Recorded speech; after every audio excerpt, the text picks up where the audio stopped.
What is going on, everybody, and welcome to episode 43 of Internal Budget. As always, Brandon Maki, staff writer for Silver7Sens.com, coming at you as your host for this here podcast.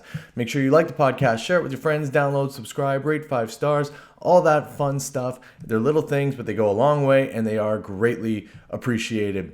My guest today needs no introduction, but I'm going to give him one anyway. He's a fellow Silver Seven Sens writer. He's a host of an awesome podcast called the Cost Per Point Cast, which I was on last week, which gives you even more reason to check it out. And he has a fantastic YouTube channel called The Hockey Shack. Folks, it is none other than Trevor Shackles joining me today, so please enjoy.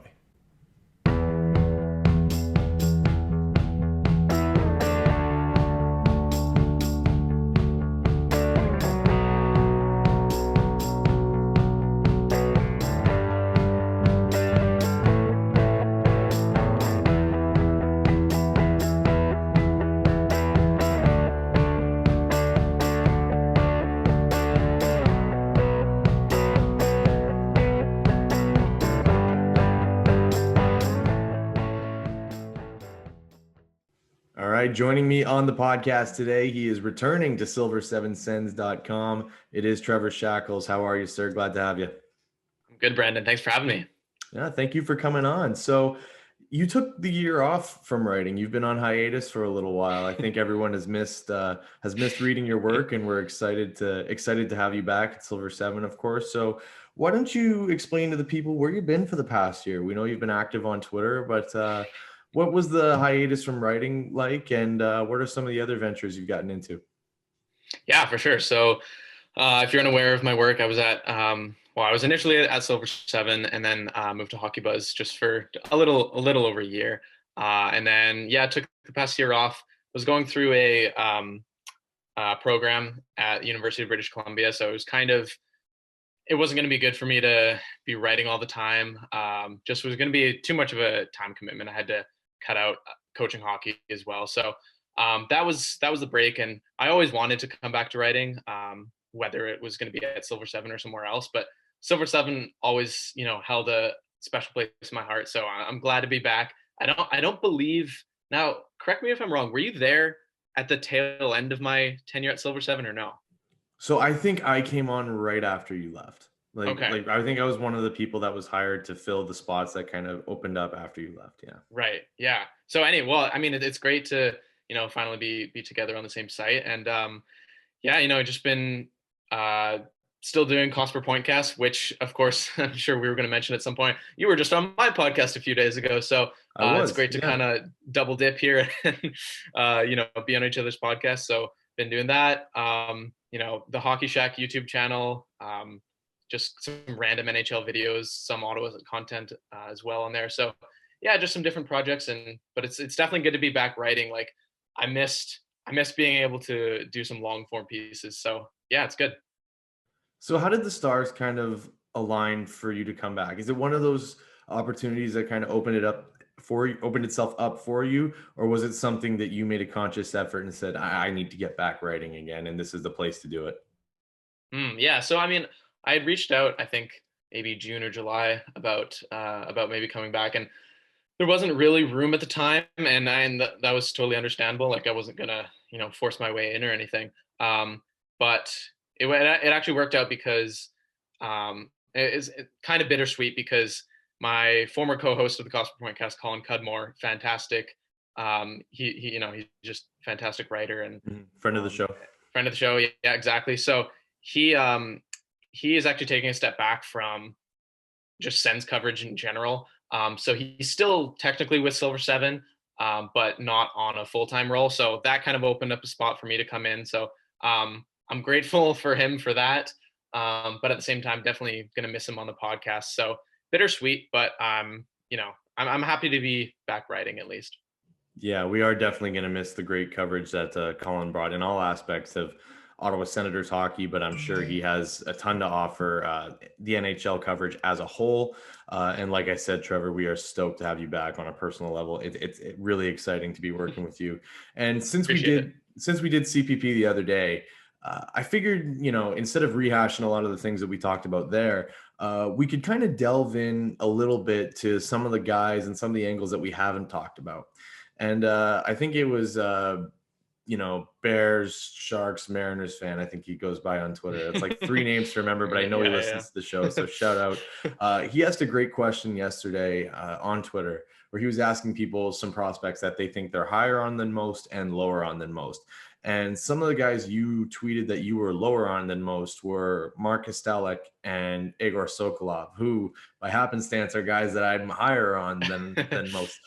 So why don't you talk to me a little bit about what you need to see from those players to kind of make you come around on them? I know they were, well, Castella was a later pick, Sokolov being an overager. I think people kind of discount him a little bit on that front. So talk to me a little bit about what you need to see from those guys to convince you that they're NHL players and have a place in Ottawa's future.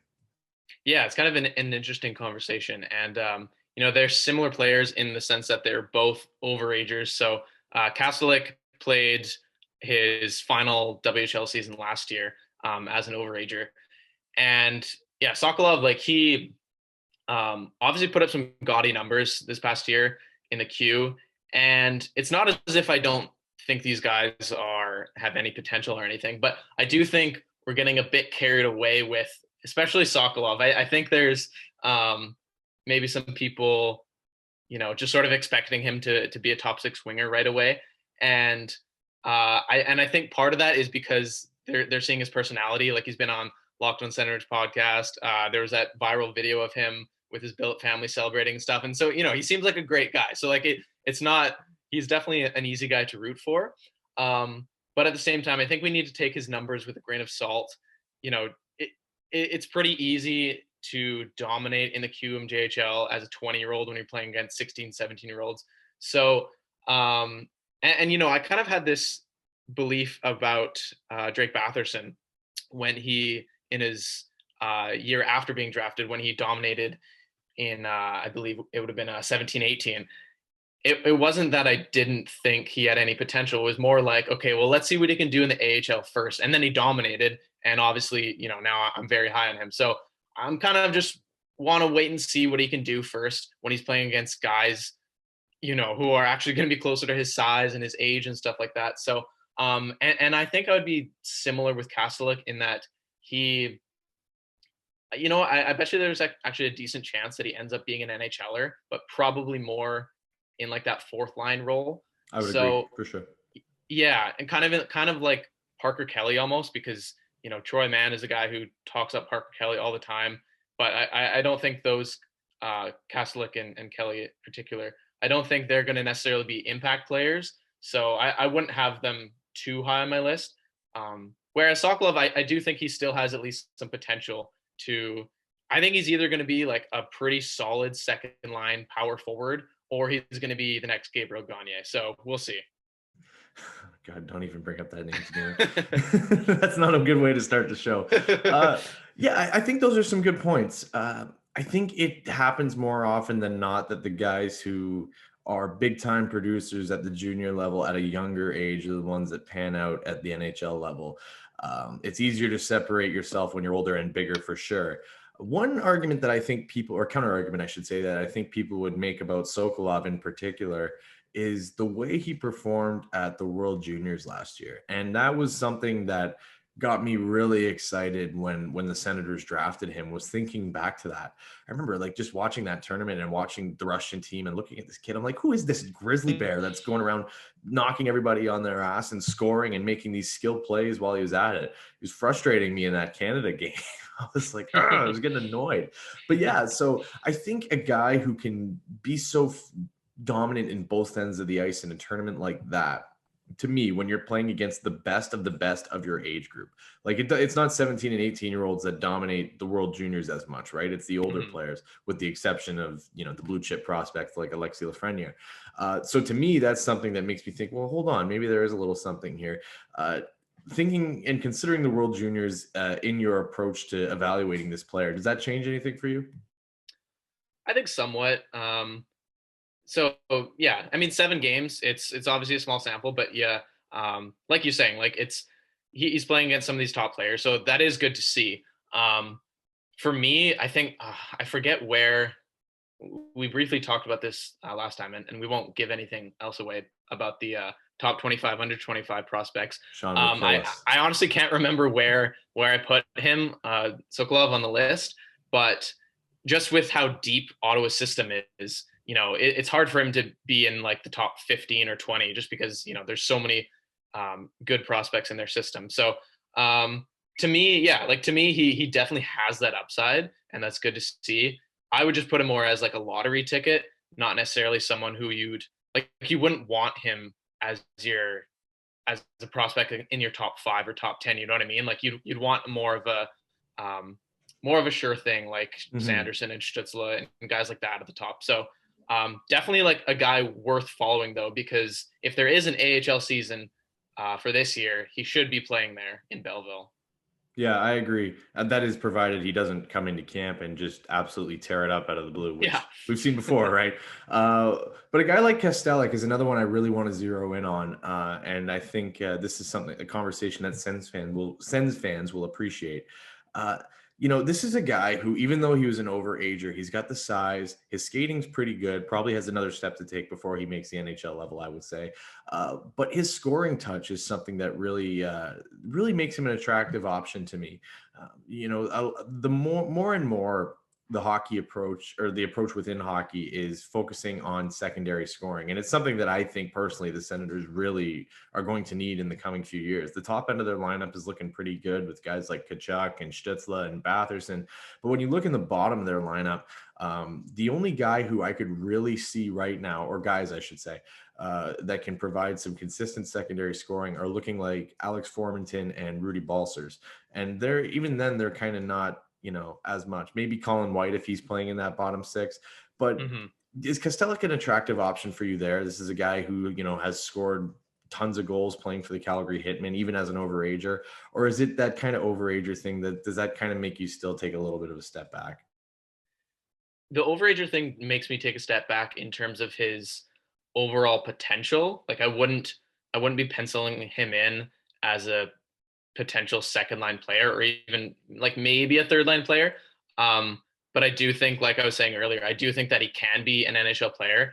And, looking at his goal totals, like it's insane. I mean, this year he had 38 goals in 58 games. The year before he had 47 in 66. So definitely a lot lower assist totals, but you're right. Like he obviously has a knack for scoring. And if you can have a guy like that on your fourth, maybe even third line, who can throw the body around, and we know that Ottawa likes guys who are physical and can kill penalties and block shots and all that stuff. So I do think he would have some value, especially as a guy who just, you have a lot less expectations for him, right? So yeah, and I think it is interesting to note, not that this is necessarily like a knock against him or anything, but he's born the same year as Josh Norris and Eric Brandstrom. So it's just funny to see that, like, where they are in terms of their development, because realistically, you kind of need to see something from Castella right away in the AHL. Otherwise, for sure, it's he's going to be starting to get passed by other prospects.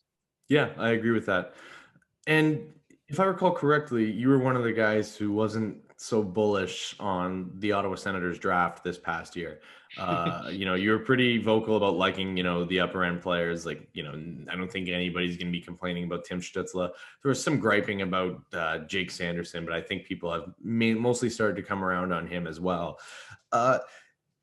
Why do you think this disparity exists between people who analyze the draft and the players that the Ottawa Senators actually take? Because critics of, the more, I guess, contemporary approach would say, well, look at all these players that weren't expected to pan out, but did. Brady Tkachuk wasn't a sexy pick at the time, but look at him now. Look at Shane Pinto. So why do you think there's that fundamental disconnect between the scouting approach that the Ottawa Senators take and the scouting approach that people like, you and Colin and Ari and everyone in the scouting community would like them to take? It's a really interesting conversation, Brandon. And I think Twitter doesn't allow itself for enough nuance to properly have that conversation. No. Like, I think it's much better to talk about these things on podcasts like this, because, when someone like Colin or myself or Ari or whoever talks about the draft, it I understand how it can come across as being, oh, like we think it's absolutely brutal and like Ottawa sucks and all this stuff. Maybe some people have that take. At least I don't necessarily have that take. I think there's a lot more nuance with it. I think Ottawa definitely has a much different philosophical approach than other teams, including what I would do. I think I would definitely prioritize a lot more skill, whereas I think they prioritize guys who are known for working hard.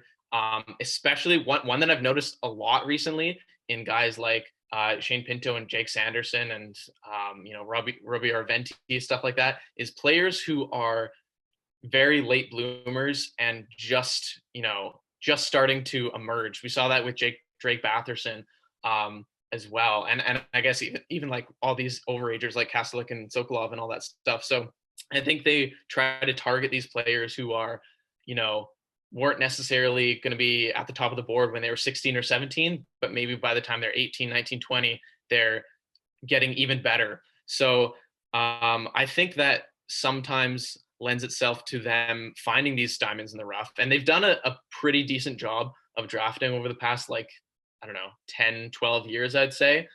But at the same time, I don't think it's quite, I think there's some people who are willing to give them the benefit of the doubt with every single pick.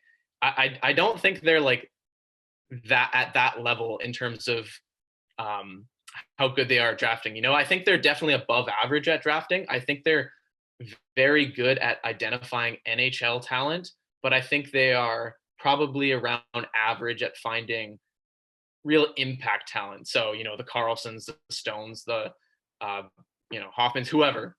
So I think they definitely do deserve the benefit of the doubt with some of these picks. We're seeing already certain guys like Levi Marilainen, Philippe Daou, like there's players who are already outperforming their expectations in their small sample. So yeah, I think some of it is,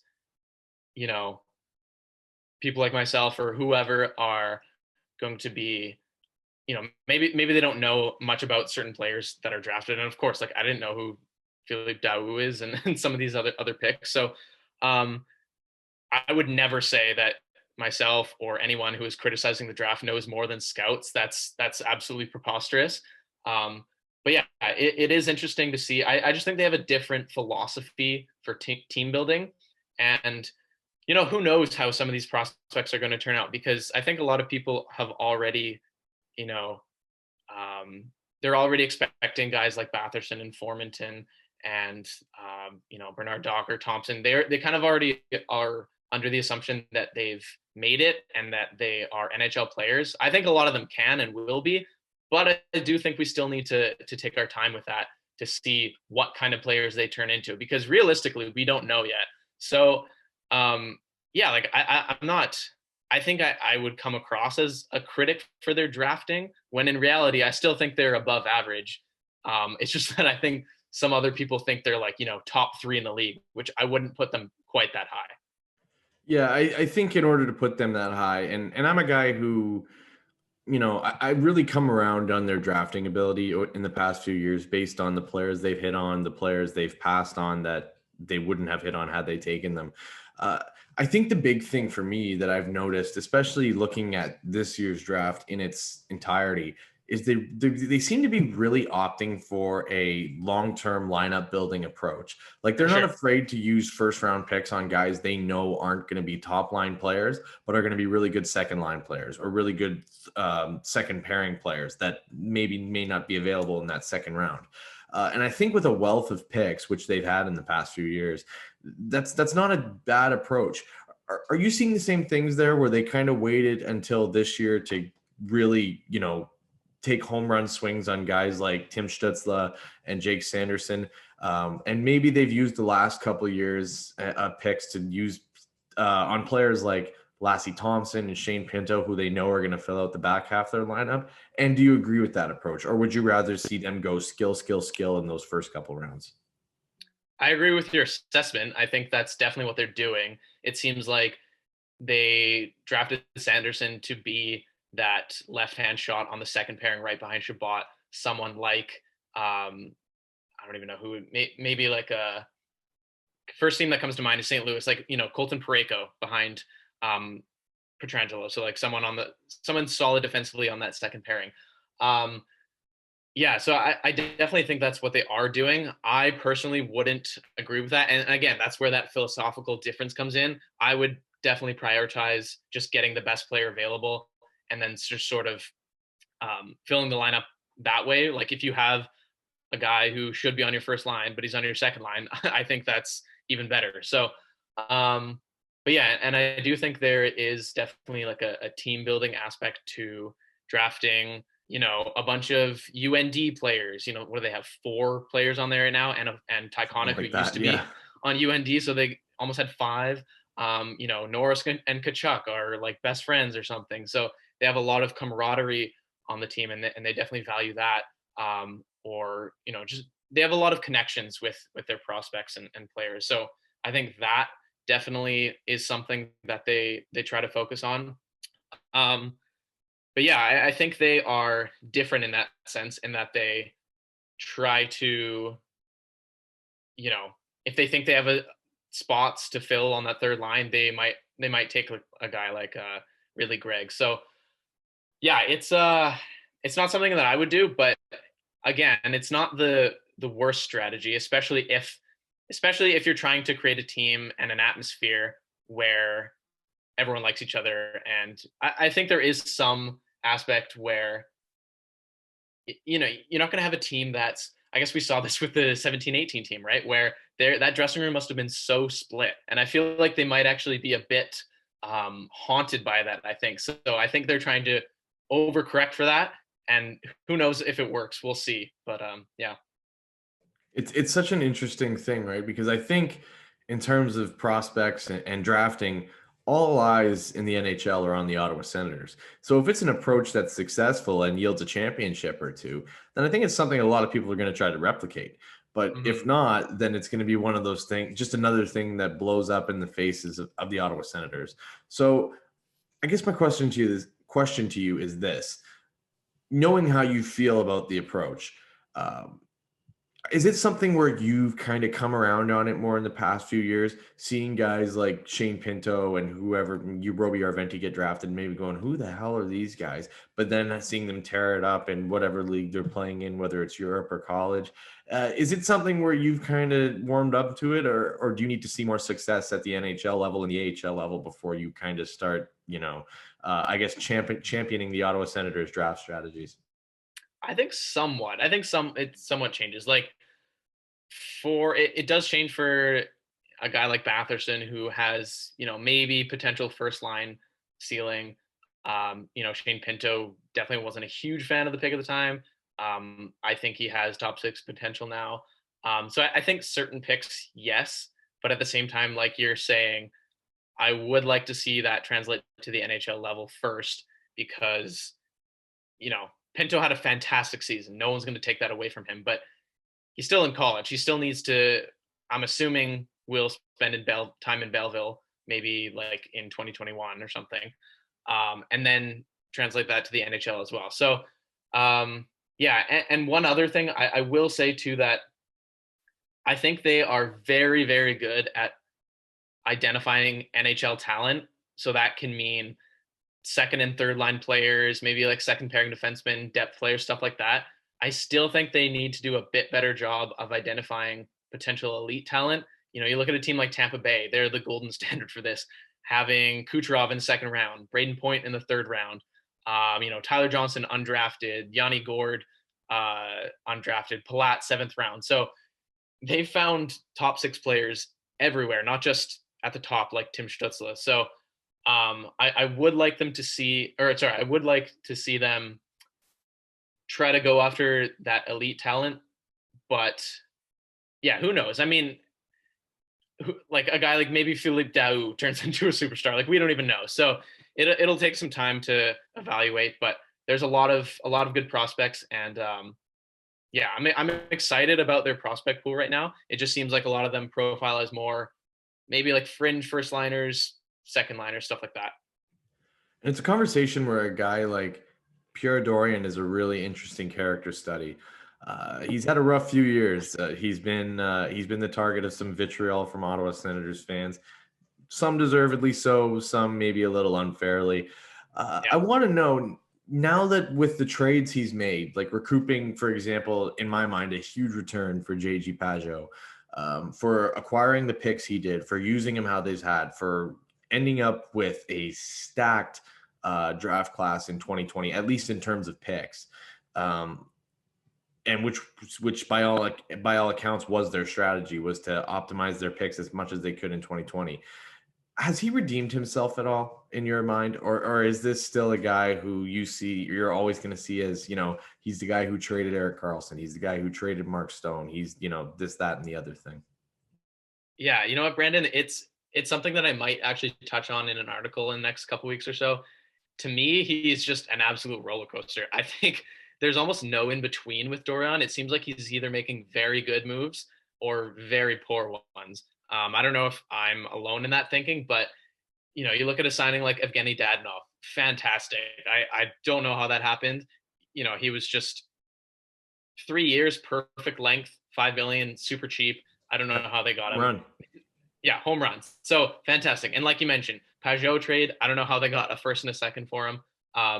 Obviously, the pick ending up at 28th wasn't ideal, but it had the potential to go as high as 13th. So that's still a good trade. You look at selling off Derek Brassard before he fell off in Pittsburgh, getting Gustafsson and a pick for him, and then what are some other moves? I'm kind of blanking, but I guess the Karlsson deal at the time, it didn't look very good, and I think Doran definitely lucked out with San Jose bottoming him out. But still, they ended up with a lot of stuff, and I wouldn't reverse that trade right now, like and give Karlsson that contract. I think No. Ottawa ended up on the better side of that deal. So there's those, but then yeah, you look at Mike Hoffman trade, pretty much get nothing out of that. Yeah, it was a Um, horrendous move.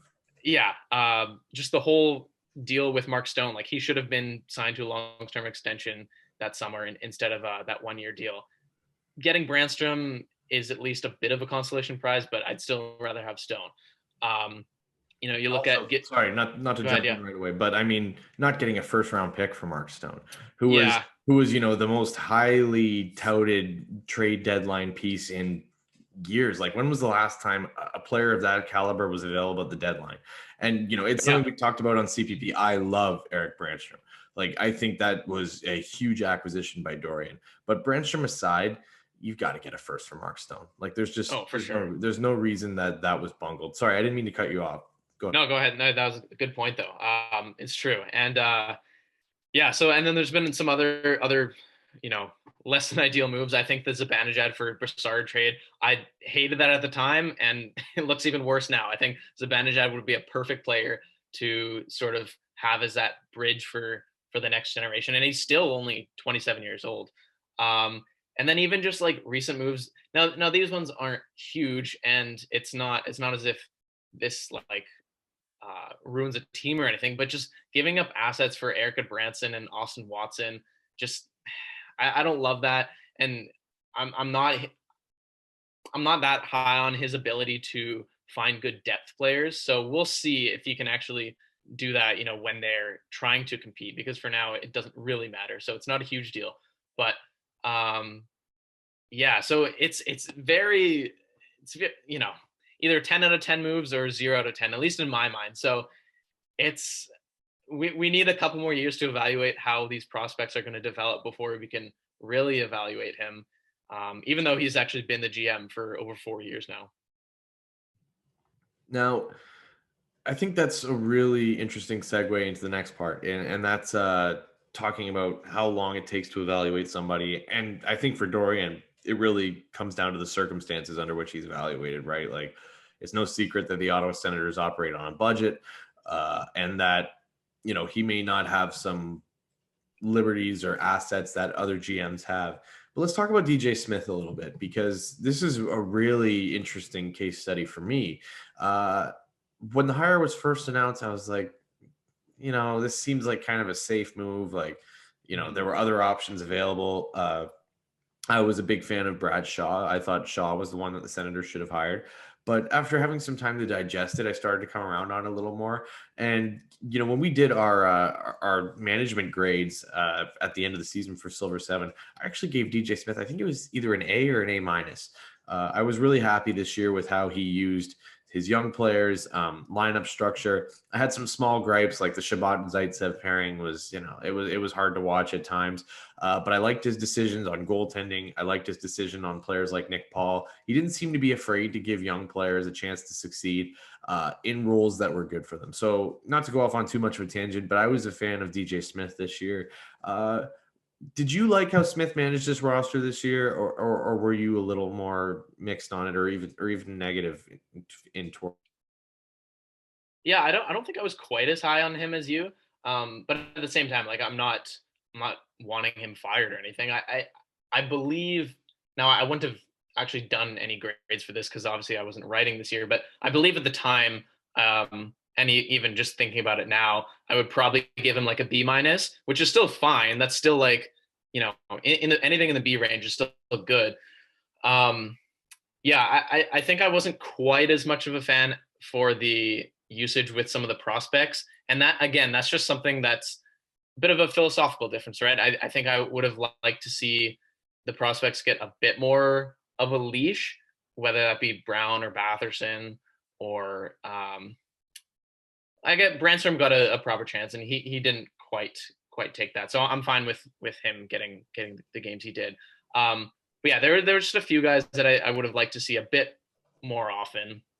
And at the same time, I don't think last year was much of a test for him anyway because they weren't going to have like all of their prospects yet anyway. So it definitely had a lot of veterans, and there was no pressure. So I wouldn't, I don't know, personally, like I wasn't going to give him an amazing grade or a terrible grade pretty much either way, unless you would have had to be really, really bad for me to give him something lower, just because, it was going to be hard to be, the team was going to be awful anyway. So I don't know what else he could have done, honestly, for me to give him like a C minus or something like that. So I think the real test is this year and next year. Well, yeah, more realistically this year, just to see if he's willing to put guys like Batherson and Brown and Norris and maybe if Formanton comes up or whatever, to see if they can actually, if he can integrate those guys into the lineup full time, because I think that's super important. And really, like, that's his most important goal, because who cares if uh Evgeny Dadonov or Eric Branson or whoever, like one of these veterans, who cares if he's getting the most out of them? Like, they're just placeholders, right? So yeah, I'm definitely curious to see what he can do this year and I guess the next.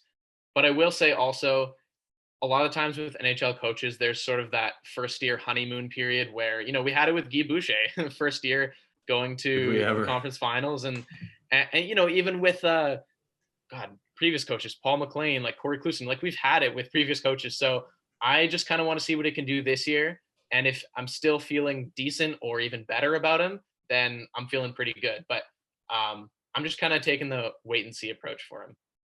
Is it one of those things where you have to kind of apply different standards to different positions? Because for me, Mhm. uh, I am really interested to see what he does with the forward group this year. There's so many young guys jumping into that core. We talked about Logan Brown, Alex Yeah. Formanton, Drake Batherson, Tim Stutzla. So, how the usage of those guys is what really is going to be fascinating to me. I'm encouraged by the fact that Nick Paul got a great look this year playing in a bottom six role. There are people upset that he wasn't playing higher up in the lineup, but on a contending team, No, Nick Paul's no, not going to be playing above a third line, right? no. Logan Brown, when he was playing well, in my mind, and you might disagree with this, got consistent top six looks. When he started to kind of fall off a little bit near the end of his stint, then that was when he was relegated to third and fourth line. And for me, my only gripe was that is, look, if you're not going to play Logan Brown in the top six, send him back to Belleville where he's going to play in the top six. Yeah. All this is to say, the interest and the intrigue is going to be with the forwards this year. I'm not keen to evaluate DJ Smith based on his blue line this year because what does he have? I think the best thing that we can hope for this year is that he makes usable, if we're lucky, top four options out of Josh Brown, out of Artem Zub. Seeing Christian Wolanin get a really nice look would be nice, because at this point, what more does the guy have to do to deserve it? He was getting it at the end of last season when the coronavirus pandemic ended the season. Do you agree with that? I guess what I'm trying to say in the Cliff Notes version is that I'm interested to see what he does with the forwards. The blue line, it's almost like, not that I couldn't care less, but I'm not really, I'm not going to be kicking DJ Smith's door down with a torch and pitchfork if Artem Zub is playing on the bottom pairing. Yeah, and just to touch on the defense first, I think you're right. I think Shabbat's your number one. That's pretty easy. You can count on him to be that. I think if if you have like two others who end up being like reliable top four players, then that's massive. If I think Wolanin is that already, he obviously hasn't played that many NHL games, but I think he can be that second pairing guy. So if you have him and he's healthy, plays the whole season, and then maybe if like Zub or Brown or whoever can play in the top four as well, like reliably, then I think that's a massive win. I would expect less, but yeah, that would be a massive win. And then for the forwards, you're right. I mentioned this on the Cost per Point cast, and there's probably about 20 forwards who could easily play in Ottawa like the entire year next year. You're going to be looking at most likely Josh Norris, Alex Formenton, Vitaly Abramov, like all in the minors. Maybe Philip Schlopik as well. There's so many players that will be looking to get ice time. So I'm sure they'll do what they kind of did last year, where they kind of rotate a lot of guys. Like Abramov got a few games here or there, and I'm fine with that. Like just seeing what sticks, essentially. Unless they, unless you are playing fantastic for a few games, I think you should stay there. I don't think you should rotate everybody. But I will say the one thing I do like about him is the fact that it seems like most, if not all, the players do really like him. He seems kind of like that. He's been talked about as a player's coach. He isn't someone that's going to just come in the room and yell at everyone like John Tortorella, who is effective in his own way, but not something that I would necessarily want for Ottawa. So yeah, it's good. It seems like he is someone that the players can come to and talk about what they need to work on and stuff like that. So ultimately, like, you're going to need a coach that the players respect, right? And that the players like to be around. So if he was like an amazing tactician, but terrible at communicating, then it isn't going to work. So I will say that about Smith. And like, I guess we'll need at least the next year, probably the next year or two, to really properly evaluate him. Yeah, you nailed it. You actually said everything I was going to say. No, but yeah, I agree with you. I think it's perfect to have a kind of guy who, is not going to be a complete hard ass, but is also going to hold guys accountable. Yeah. A guy who's played the game, right? Who knows what it's like to be an NHL player and knows some of the difficulties, the trials and tribulations that you go through during it. And I think that's the perfect guy for a young team that's rebuilding.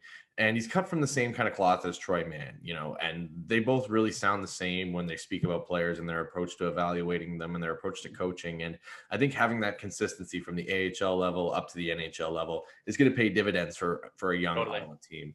Trevor, we won't go too much longer here, man. Before I let you go, I'm sure you're familiar with this new segment I'm doing that I don't have a name for, but it's where I bring people on and they tell me about their favorite Ottawa Senators memories. It can be anything, like a piece of memorabilia, going to a game, watching on TV, whatever. When you think of your Ottawa Senators fandom, what defines it? What's the defining moment for you that you'll always look back on and smile? I don't know if can I cheat and give two quick ones? Yeah, of course, man. Give as many as you want. So I don't know. Yeah, I was trying to think about this before, and I don't know if it necessarily if it's defining, but it's definitely two moments that stand out for me. One would be more recent, which was the 2017, Eastern Conference Final run, which it's hard to pick just one from that run, but one in particular, I guess, was Game 6 against the Bruins when MacArthur scored the overtime winner. And just looking back, it's just so funny. Like, I was home alone watching by myself.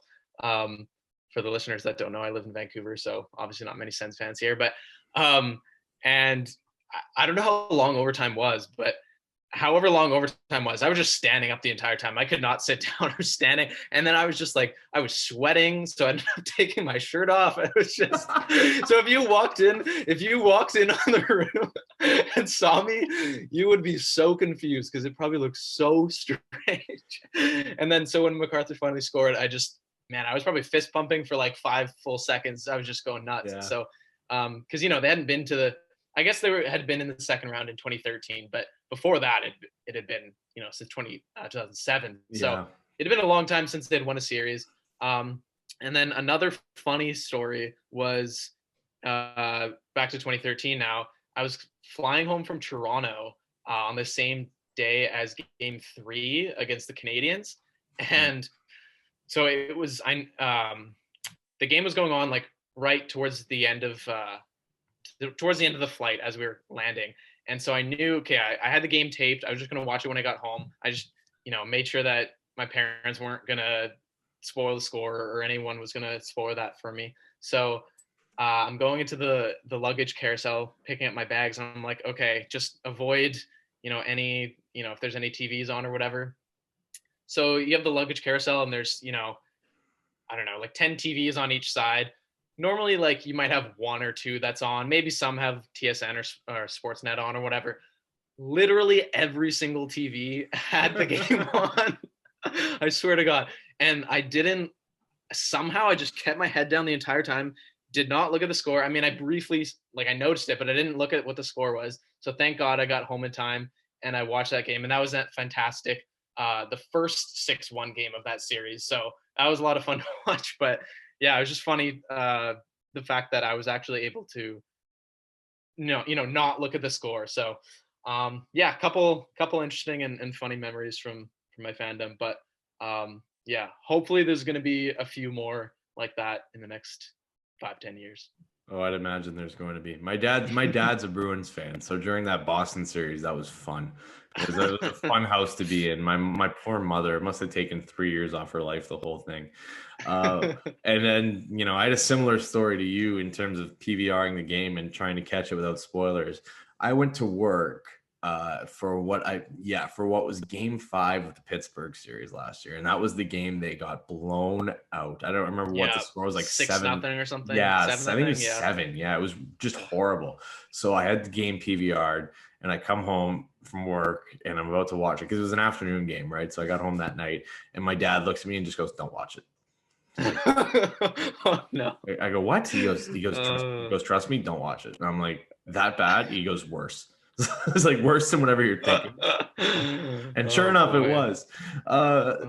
And it's the little things, right? Why do you think that is? Why do you think it's not, well, the Senators don't have any championships, but when we look back on our favorite memories of the team, it's more to do with the little moments that make being a fan of hockey great. Like I say this all the time, but I was at Game 5 of the Rangers series in 2017. Oof. Yeah, that was a good one to be at. And more than the tourist overtime goal, I'll remember spending that game with my dad, who, again, Bruins fan. I'll remember looking over at my dad after Anderson stops. I can't remember if it was Jesper Fast or if it was Kreider on a breakaway, and Anderson made this huge save. And the whole arena just explodes. And then I look next to me, and my Bruins fan father is chanting Andy with 20,000 Ottawa fans. It's a little thing. Why do you think that is? Why do you think it's those little things that make being a fan so great? And those are the things that we'll never forget. Yeah, it's great. I mean, it's just, because those are the things you wait for, right? Like, even though we've had like one actual run, I guess you'd call it, in the last 12 years, that's something that you wait for, and that's what you hope for years. And so then when these moments finally do come around, you're just so appreciative of them. And like, you know what, even if Ottawa does win the cup in the next, I don't know, 10, 20 years, whatever, I'm not sure that there will be as many amazing moments as there were in 2017, because they had 6 overtime wins that run, and just like, how many comebacks? At least 5, I would say. Oh yeah, probably. It was so improbable, the whole thing. And yeah, and then even like for me too, another brief anecdote is that for for the conference finals, I was in Europe. So I was watching every single game at like 1 or 2 in the morning on the computer. And then so the double overtime game, it was literally like, I think it was like 5:45 in the morning when I was in Rome. And we had to get up in the morning at like 6:30 or 6:45. So I had about less than an hour sleep for that game. And you know what? Like, obviously that was terrible, but at the same time, it kind of softened the blow for that game, because I was still on vacation. Yeah. And that's something that I'm going to remember for a long time. Like, even though it's not a great memory, it's just like a funny one now. So, yeah, I think like there's so many moments, even when Ottawa's so bad like they are right now, there's still moments that we look back on. And, I'm never going to just give up my fandom no matter how bad it gets. So, yeah. Yeah, I think that's a great note to end on. Trevor Shackles, has been a pleasure to have you, sir. Great conversation on all points, and always reminds me why it's great to be a fan of the Ottawa Senators and to be covering this team. So thank you for doing it. Appreciate the kind words, friend. Thanks for having me on, Brandon. Always. Why don't you tell people where they can find you at one more time? Yeah, you can follow me on Twitter at ShackTS. You can find the Cost Per Pointcast on Spotify, iTunes, Stitcher, all that. And then you can subscribe, I guess, on YouTube to the Hockey Shack. And yeah, make sure you check us both out at Silver Seven. Follow me on Twitter as well, at Brandon Maki _. Make sure you go follow Trevor. Check out all his amazing content that he's got coming out. That's going to do it for this episode of Internal Budget. Make sure you like the podcast, share it with your friends, download, subscribe, rate 5 stars, all that fun stuff. It is truly appreciated, and we will see you next week. Please continue to stay healthy and stay safe and take care.